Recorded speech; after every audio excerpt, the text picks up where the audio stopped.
오늘은 감사, 웃음이 돌아온다라는 제목으로 하나님 말씀 전하도록 하겠습니다. 여러분, 신앙생활의 중요한 요소 중에 하나가 기쁨입니다. 예수님께서 우리에게 이렇게 말씀하셨죠. 내가 너희에게 이것을 이름은 내 기쁨이 너희 안에 있어 너희 기쁨이 충만하게 하려 함이라. 하나님께서 우리에게 복음의 진리를 알려주신 이유가 우리 마음 가운데 기쁨이 충만하게 하기 위함이라고 말씀하여 주십니다. 여러분 어떠세요? 여러분 기쁘십니까? 네, 아멘 하신 분에게는 두 배의 기쁨이 있기를 축복합니다. 여러분 기쁘십니까? 네. 여러분 오늘 아침에 교회 오실 때 기쁘셨어요? 네. 여러분 일상을 살아가면서 기쁘셨습니까? 네, 아멘. 신앙생활 하면서 여러분 기뻐해야 되는데 참 기쁘지 않을 때가 있습니다.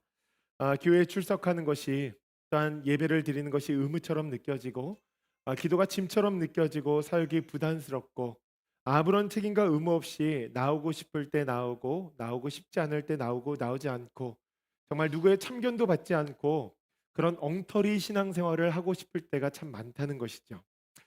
여러분 왜 그렇게 되었을까요? 많은 분들이 이유에 대해서 이렇게 이야기를 합니다. 제일 큰 이유는 사람입니다. 사람 때문에. 그 뒤를 잇는 것이 개인의 상황이나 직장과 공부, 뭐 이런저런 이유들이 참 많습니다. 개인의 상황과 환경에 따라 굉장히 다른 이유들이 있다는 것이죠. 그런데 여러분 가만히 생각해 보면 사실 본질은 딱 하나입니다. 그것이 무엇이냐면 하나님께 집중하지 않았기 때문이에요. 하나님께 집중하지 못했기 때문입니다. C.S. 루이스가 쓴 이 스크루테이프의 편지라는 책을 보면 악마가 인간을 넘어뜨리는 이 계략에 대해서 가장 효과적인 방법으로 이런 이야기를 합니다. 인간들이 하나님을 바라보지 못하게 하라. 대신에 자기 자신, 다른 사람들, 상황과 환경만을 바라보게 하라. 여러분 신앙생활의 본질은 하나님과의 관계입니다. 그것이 본질이에요. 하나님을 사랑하게 되어지면 자연스럽게 이웃을 사랑하게 되어집니다. 이웃을 사랑하려고 노력하지 않아도 하나님을 사랑하는 마음이 커지면 커질수록 그것이 이웃으로 향할 수밖에 없게 되어진다는 것이죠. 하나님을 사랑하게 되어지면은 신정한 진정한 예배자가 되어집니다. 기도하고 싶고 여러분 사역에도 참여하고 싶어요. 그 사이에 무엇인가 생겨도 사랑한 하나님을 사랑하는 그 마음이 모든 것을 덮어버리는 것이죠. 그 어려움을 극복하게 만든다는 것입니다. 여러분 감사와 기쁨이 풍성한 것도 다른 것이 아니라 우리가 하나님을 더 사랑하게 되어지면 그것이 여러분 해결이 되어진다는 거예요. 근데 사람들이요 자꾸 비본질에 집중하는 거예요. 여러분 진리가 하나 있죠. 문제에 집중하면 더 큰 문제가 되지 그 문제가 풀리지 않습니다. 여러분 그렇기 때문에 문제가 아니라 하나님을 바라봐야 된다는 거예요. 최근에 배구 선수였던 이 김연경 씨가 한국에서 감독직을 이제 시작을 한 것 같아요. 구단을 이제 만들고 어떤 미션을 통과하면은 이제 정식 구단이 되는 것 같은데 선수들을 훈련시키고 시합을 하는데 선수들이 감독이 배구 이렇게 해야 됩니다라고 이야기를 하는데 그 감독의 지시에 따르지 않는 거예요. 그러니까 게임을 할 때마다 자꾸 밀리는 거죠. 지는 거예요. 감독이 타임아웃 합시다 하고 선수들을 불러 모았어요. 그리고 코치가 이제 지시를 합니다. 이렇게 했으면 좋겠습니다. 그랬더니 선수들이 모여서 야 우리 분위기 다시 올려보자. 분위기 살려서 다시 해보자. 이제 서로를 격려하는 거예요. 그랬더니 이 감독님이 옆에 와서 짜증 섞인 말투로 이런 이야기를 하는 거예요. 야 분위기가 아니라 배구를 하라고. 배구를 하라고. 배구는 안 하면서 맨날 분위기만 올리면 뭐해. 분위기 안 살아. 배구를 하라고. 저는 그 메시지를 딱 듣는데요. 이렇게 들렸습니다. 하나님 좀 바라보라고. 본질에 집중하라고. 여러분 본질에 집중하게 되어지면 그때부터는 분위기가 자연스럽게 일어나게 되어진다는 것이죠. 여러분 기쁨은요. 우리가 기뻐해야 돼라고 해서 기뻐지는 것이 아니라 하나님을 바라보며 나아갈 때 우리의 삶 가운데 기쁨이 임하게 되어진다는 거예요. 그래서 오늘 시인의 고백이죠. 하나님께 예배드리자. 하나님께 감사하자 하면서 하나님이 누구신지를 이렇게 고백하는 거예요. 여호와는 선하시니 그의 인자하심이 영원하고 그의 성실하심이 대대에 이르리로다. 아멘. 선하시고 인자하시고 성실하신 하나님, 내가 그 하나님에게 집중합니다. 그렇게 나아갈 때 우리 마음 가운데 감사와 기쁨이 일어나게 되어진다는 것이죠. 여러분 그 은혜를 오늘 이 시간에 얻을 수 있는 우리 모두가 되어지기를 주님의 이름으로 간절히 축복합니다. 여러분 하나님은요 선하신 분이십니다. 본문은 하나님을 이렇게 설명하죠. 하나님은 선하시니. 우리가 보통 선하다라는 단어를 들으면 이런 단어를 생각합니다. 착하다, 마음이 곱다. 우리가 생각하는 이 사회적인 통념과 기준, 도덕적으로 흠이 없고 말과 행동에 배려가 있는 따뜻한 사람들을 향하여서 심성이 곱다, 선하다, 착하다라고 표현을 하죠. 뭐 우리가 잘 아는 심청전에 나오는 심청이 그런 인물이죠. 소경인 이 심학교 자신의 아버지를 최선을 다해 섬기면서 그 아버지의 눈을 치료하기 위해서 인당수에 자신의 생명을 던진 효녀. 여러분 이런 사람들을 향하여서 우리는 선하다라고 이야기를 합니다. 그 개념 가운데에서 우리가 하나님을 선하다라고 고백할 때가 참 많습니다. 그런데 성경은요. 하나님을 묘사할 때 선하다라고 고백을 하는데 이 선하다라는 단어에 히브리어 토브라는 단어를 씁니다. 이 단어가 처음 등장하는 것이 창세기 1장의 말씀인데 하나님께서 모든 만물을 창조하신 이후에 하나님께서 이렇게 말씀하시죠. 보시니에 좋았더라. 보시니 좋았더라. 여러분 여기 좋았더라가 토브입니다. 이 단어의 의미를 조금 더 깊게 생각해 보면 핵심은 기준에 대한 이야기예요. 누구 보기에 좋은가? 사람 보기에 좋은 것인가? 하나님 보기에 좋은 것인가? 여기서 조금 더 연산해 보면 이런 의미가 될 수 있다는 것을 생각할 수 있습니다. 선함을 판단하는 것이 누구인가? 여러분 그 정답은 우리 모두가 알죠? 하나님이십니다. 여러분 믿음이란 무엇이냐면 하나님 보시기에 좋은 것, 그것을 선하다고 인정하고 고백하는 것이 믿음입니다. 세상의 모든 선, 절대 선은 하나님께서 판단하신다. 여러분 이것이 믿음의 고백이라는 거예요. 그분이 선하시기 때문에 그분이 행하시는 모든 것들은 선하다. 여러분 이것을 고백하는 것이 믿음이라는 거예요. 이스라엘 백성들이요 홍해를 건너서 광야에 들어가서 시내산에 이르렀습니다. 리더인 모세가 시내산에서 하나님과 이제 40일의 시간을 보내죠. 그 시간 동안에 이 산 아래에 있는 사람들은 불안해하기 시작했어요.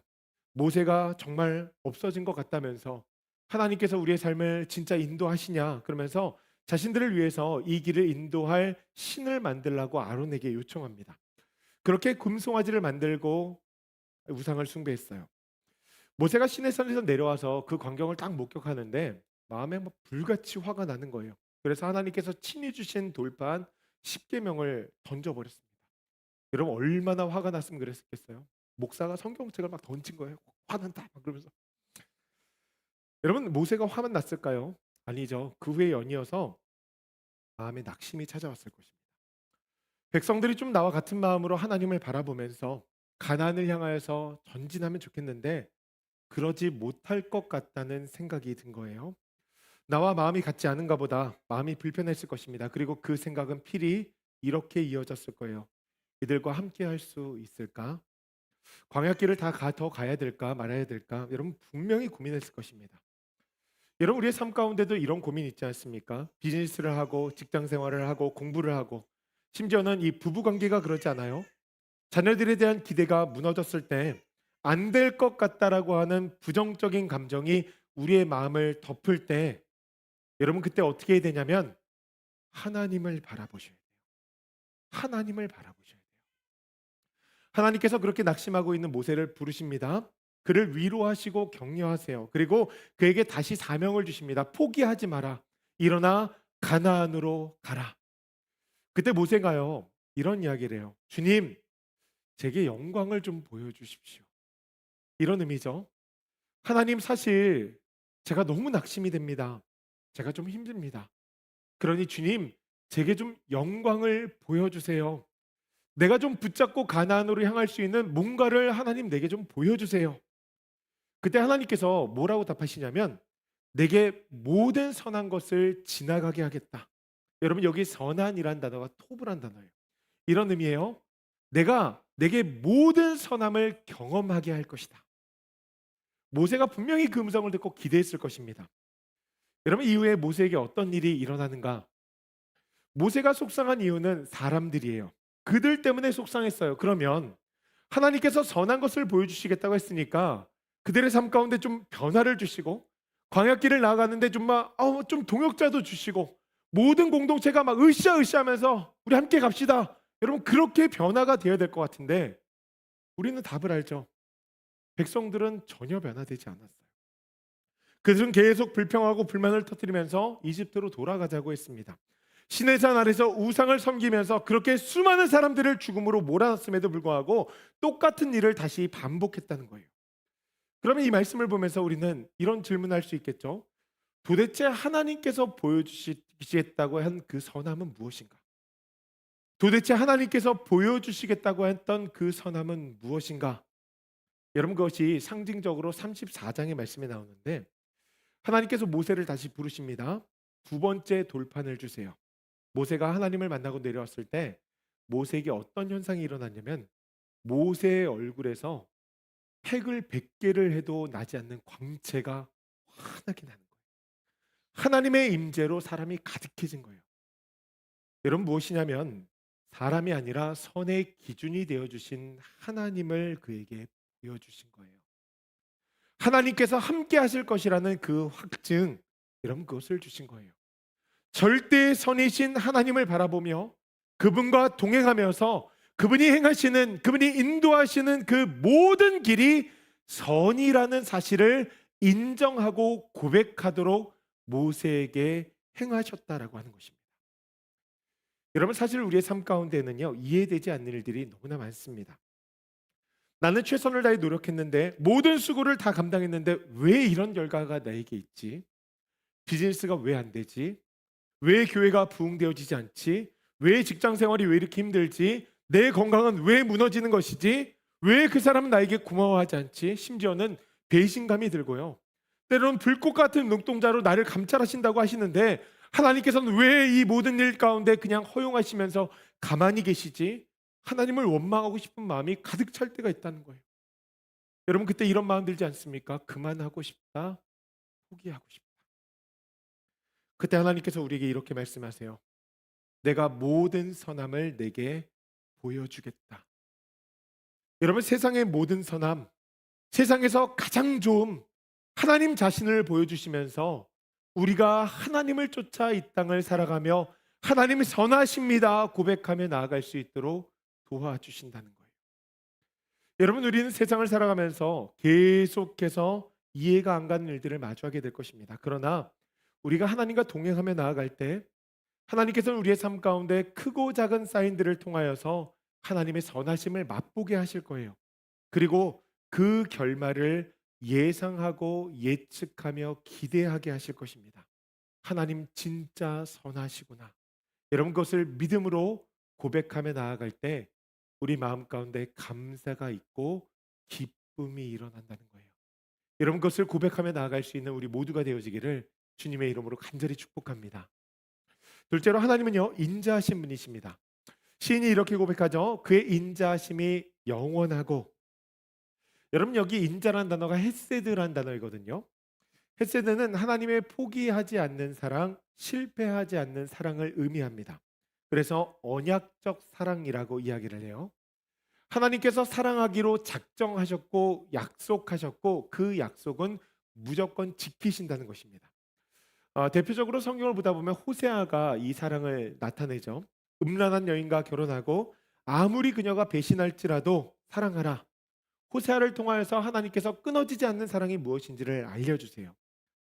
사실 여러분 호세아서 보면서 우리가 그런 사랑을 할 수 있을까?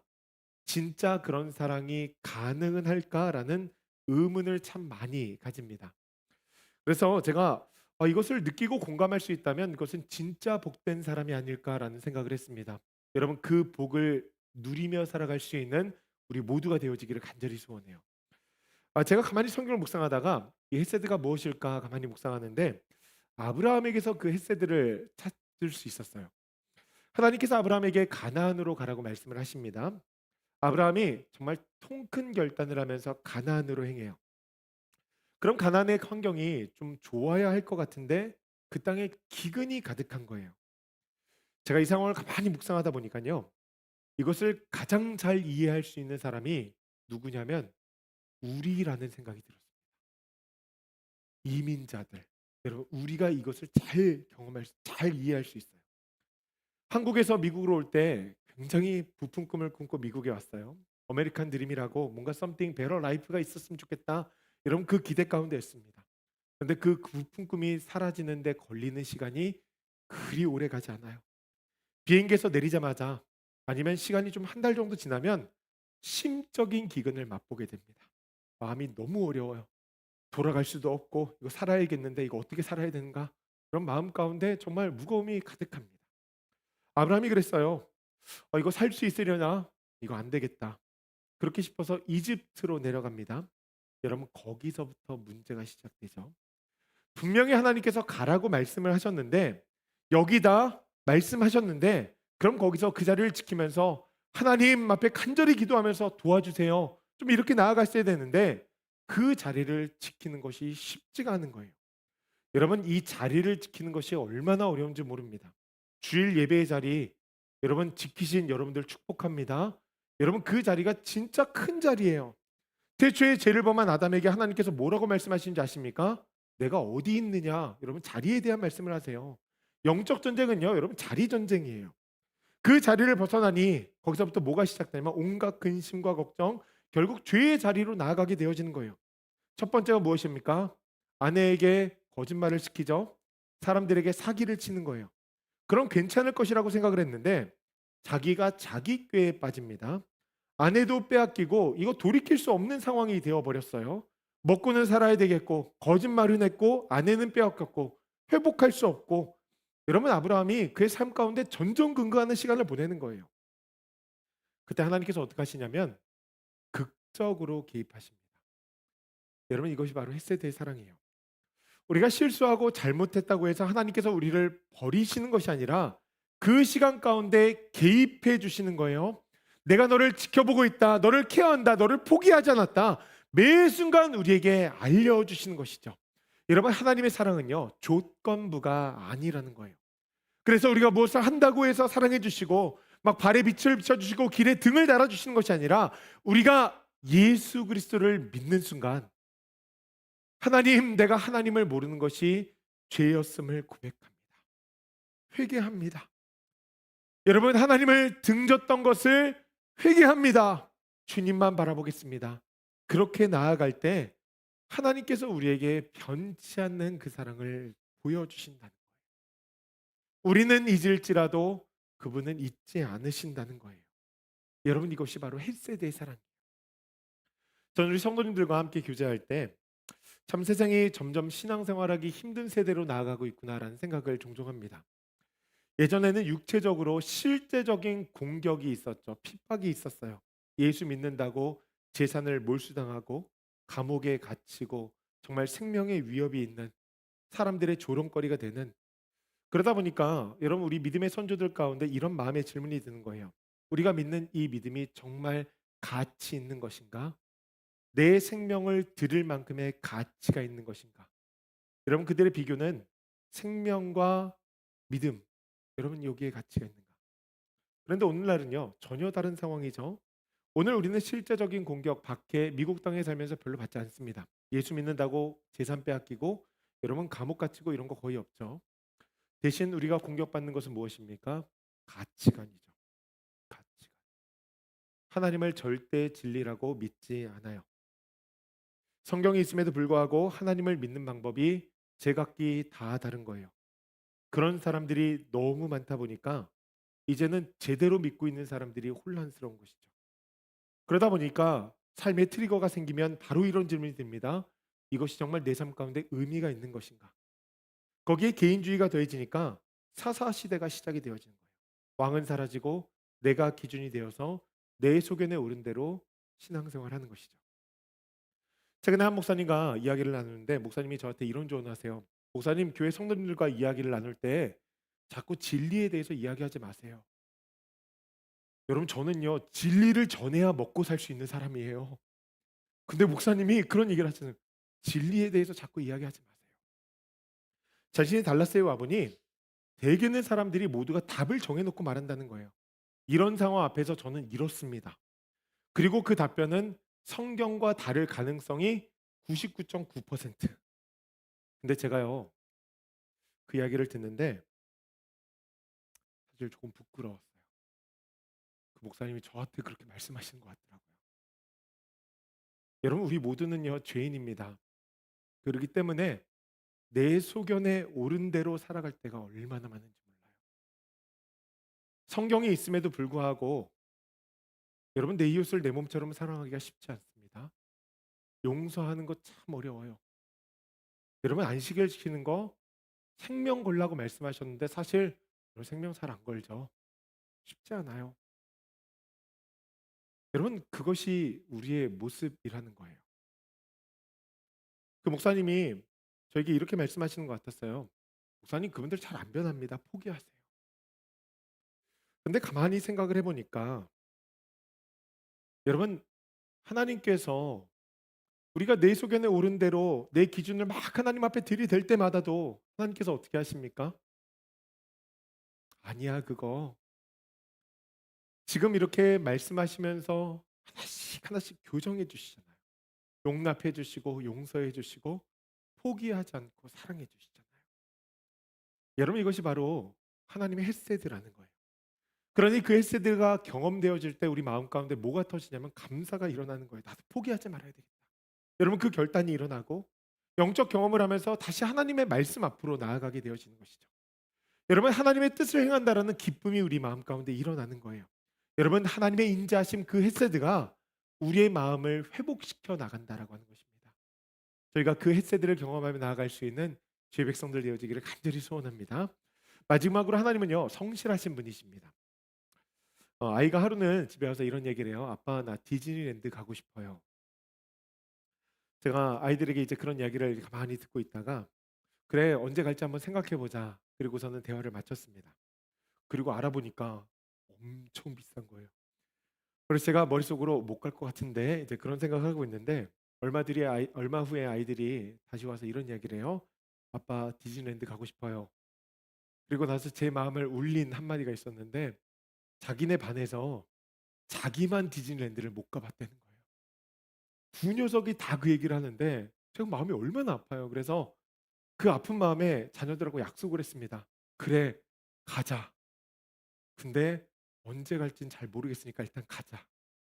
그리고 나서 대화가 마무리가 되어졌어요. 그리고 있다가 아이들이 조금 있다 와 가지고서 어떤 이야기를 하냐면은 "아빠 거짓말쟁이야." 이게 무슨 얘기냐면은 분명히 아빠가 디즈니랜드 가자고 했는데 소식이 없는 거예요. 그러니까 아빠가 가자는 했는데 거짓말쟁이라는 것이죠. 여러분 이 말이 무엇이냐면 그 말을 오해하는 거예요. 여러분 이 약속 제가 지켰을까 안 지켰을까요? 네, 지켰어요. 가장 좋은 때에 지켰어요. 여러분 그런데 저희가 가만히 생각을 해보니까요. 우리가 하나님을 생각할 때 이런 오해가 있지 않나 싶은 생각이 들어요. 하나님께서 분명히 약속해 주셨는데 이 시간 가운데 하나님께서 약속을 지키셔야 될 것 같은데 하나님의 시간과 내 시간이 분명히 다른데 내 시간을 기준으로 자꾸 생각하면서 하나님에게 거짓말쟁이라고 하나님 왜 약속을 안 지키냐고 이야기하는 것이죠. 여러분 그런 사람들을 향해서 시편 기자가 이렇게 이야기합니다. 하나님 성실하십니다. 여러분 여기 성실하는 단어가 에무나라는 단어인데 신실한 확고한이라는 의미예요.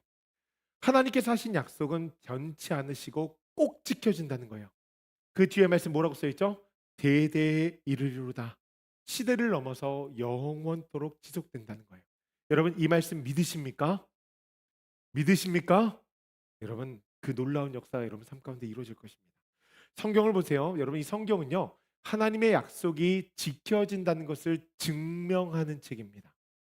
아브라함에게 하나님께서 약속 지키셨어요. 이삭과 야곱에게 요셉에게 지키셨습니다. 다윗과 솔로몬에게 지키셨어요. 여러분 하나님이 어떤 분이신지 아십니까? 창세기 말씀에 보면은 하나님께서 이렇게 말씀하세요.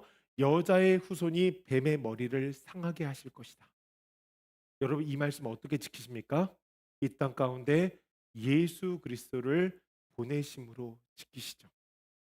여러분 그분을 보내시면서 우리에게 약속 하나 하셨어요. 영접하는 자 곧 그 이름을 믿는 자들에게 하나님의 자녀가 되는 권세를 주셨으니 여러분 이 약속 오늘 우리에게 지키셨습니다. 하나님은요 그 약속을 지키시는 분이라는 거예요. 여러분 이것이 그냥 거기서 끝나는 것이 아니죠. 고린도전서 말씀을 통해서 이렇게 말씀하세요. 그리스도께서 다시 살아나신 일이 없으면 너희의 믿음도 헛되고 너희가 여전히 죄 가운데 있을 것이요.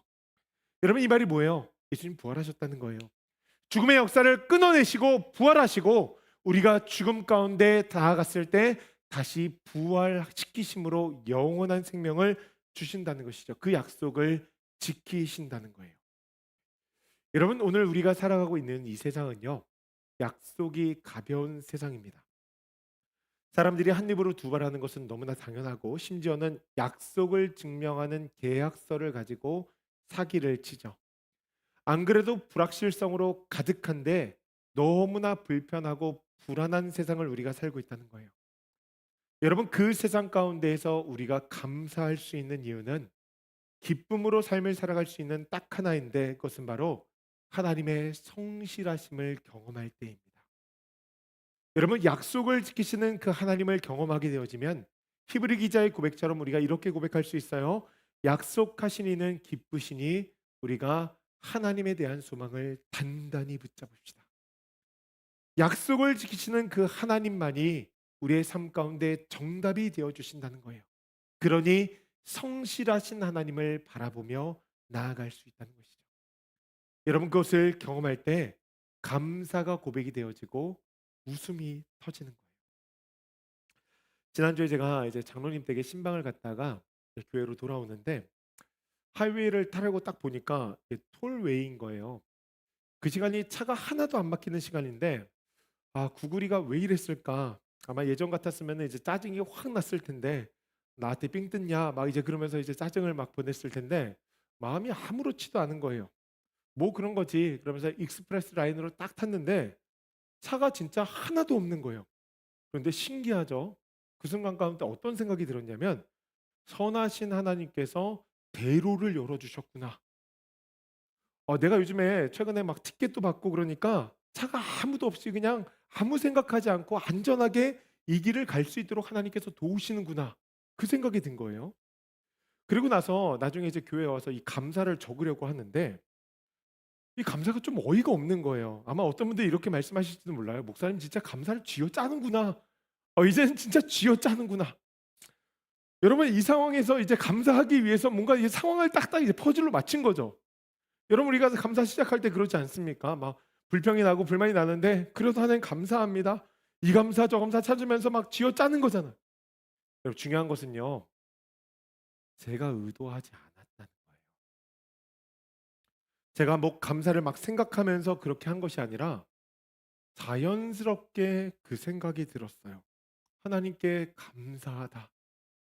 그러면서 제 모습이 너무나 웃긴 거예요. 그래 가지고서는 교회에서 그냥 한참을 웃었습니다. 여러분 선하시고 인자하시고 성실하신 하나님을 깊게 한번 묵상해 보십시오. 묵상하고 매일같이 감사를 고백하면 고백할수록 뭐가 바뀌냐면 생각이 바뀌어요. 불평과 불만이 사라지고 감사가 일어나게 되어진다는 것이죠. 선하시고 인자하시고 성실하신 하나님을 묵상하니 여러분 찬양이 막 일어나는 거예요. 그래서 제가 그날 교회에 앉아가지고서 여기 앉아서 그랬어요. 할렐루야 찬양하세 내 모든 죄 사했으니 주 예수와 동행하니 그 어디나 하늘나라. 여러분 아멘이십니까? 여러분 그 감사가 막 터져 나오는 거예요. 여러분 오늘 시편 기자도 그것을 고백하지 않습니까? 온 땅이여 여호와께 즐거운 찬송을 부를지어다. 여러분 옛말에 곡간에서 인심이 난다 그랬죠. 여러분 곡간에서 인심이 나는 인생을 살아야 돼요. 마음의 곡간에 은혜가 있어야 돼요. 여러분 그래야지 여러분들의 배우자한테 잘할 수 있어요.